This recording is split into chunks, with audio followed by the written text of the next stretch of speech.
তোমাকে উপার্জন করার জন্য শক্তি দিয়েছিল, সময় দিয়েছিল। যে সময়টা তোমাকে দিয়েছিল সেই সময়টাকে তোমাকে পঙ্গু করে রাখতে পারতো, তোমাকে ওই হাসপাতালের বেডের মধ্যে রাখতে পারতো, কিন্তু সেটা না করে রব্বে কারীম তোমাকে সুস্থতা দিয়েছে আর তোমাকে শক্তি দিয়েছে, সামর্থ্য দিয়েছে। সেই শক্তি দিয়ে, সেই সামর্থ্য দিয়ে, সেই সময় দিয়ে তুমি টাকা অর্জন করেছো। আজকে সেই টাকা তুমি অবৈধ পন্থায় খরচ করবা। পহেলা তারিখে তোমার কি একটা চিন্তা? তুমি নিয়ত করো, রব আমি এই বছরে যা কিছু করেছি সবকিছু তুমি আমাকে মাফ করে দাও। আল্লাহ আমি নিয়ত করলাম যে সামনে যে আজকে এই পহেলা তারিখ থেকে আল্লাহ প্রত্যেকটা হুকুম আমি মানব। আল্লাহ আমি সবকিছু বাদ দিয়ে দিলাম, তওবা করলাম। ইয়া আইয়ুহাল্লাযীনা আমানু তুবু ইলাল্লাহি তাওবাতান নাসুহা। তুমি ফিরে আসো, তুমি চিন্তা করো আল্লাহ আমি যা কিছু করেছি এই বিগত দিনগুলোতে আল্লাহ তুমি আমাকে মাফ করে দাও। আল্লাহ আজকে আমি সবকিছু বাদ দিয়ে তোমার হয়ে গেলাম। এটা যদি তুমি করতে পারো তাহলে চিন্তা করে দেখো ভাই, আজকে তুমি সময়টা রবের দেওয়ার সময়টা চলে গেল, তোমার জন্য রেখেছিল। রব কিন্তু পারতো এই বছরটাতে 6 মাসে তোমাকে অসুস্থ রাখতে, কিন্তু তোমাকে সুস্থ রেখেছে।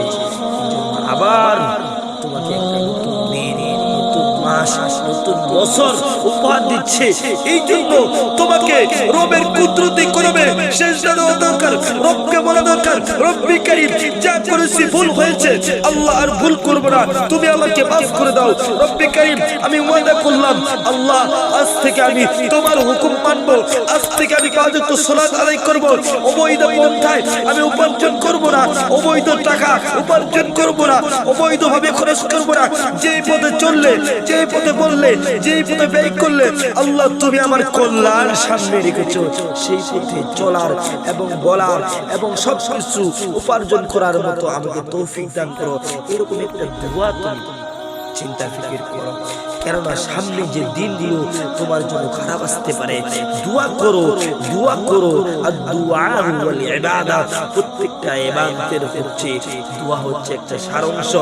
দোয়া করো আল্লাহ চাহে তো বান্দা সামনে যে তোমার যে নতুন এই যে পহেলা তারিখটা পড়তেছে, পহেলা বছরটা পড়তেছে, এই বছরে তোমার অনেক কিছু থাকতে পারে যার মাধ্যমে তোমার বড় বড় ধরনের অ্যাক্সিডেন্ট হতে পারে, ক্ষতি হতে পারে। তুমি রবিকে বলতে পারো আল্লাহ যদি আমার কপালে এরকম কিছু আছে আল্লাহ তুমি আমাকে মাফ করে দাও, আল্লাহ সেই দুর্ঘটনা থেকে আমাকে হেফাজত করো। এরকম চিন্তাধারা করে এরকম কিছু করার পরে আল্লাহ তাআলার কাছে কান্দো বান্দা, এরকম সব কিছু বাদ দিয়ে তওবা তিল্লা করে ফিরে আসো। অবশ্যই অবশ্যই তোমার কল্যাণ হবে। আল্লাহ বলেছেন লা তাকুনাতু মির রাহমাতিল্লাহ ইন্নাল্লাহা ইয়াগফিরুয যুনুবা জামিআ। বান্দা তুমি রহমত থেকে, আমার রহমত থেকে নৈরাশ হইও না। তুমি যা কিছু করেছো এই বিগত বছরে তুমি মাপ চাও, এটা করো ভাই। অযথা সময়টা নষ্ট করিও না, সময়টা নষ্ট করিও না। আল্লাহ পাক রব্বুল আলামিন এই পহেলা দিন, পহেলা তারিখে সবকিছু বাদ দিয়ে আল্লাহ তাআলার কাছে সিলিন্ডার হয়ে যে আল্লাহ বাকি যে সময়টা আপনি রেখেছেন সেই সময়টাকে নেক কাজ করবার মতো আমাকে তৌফিক দান করো।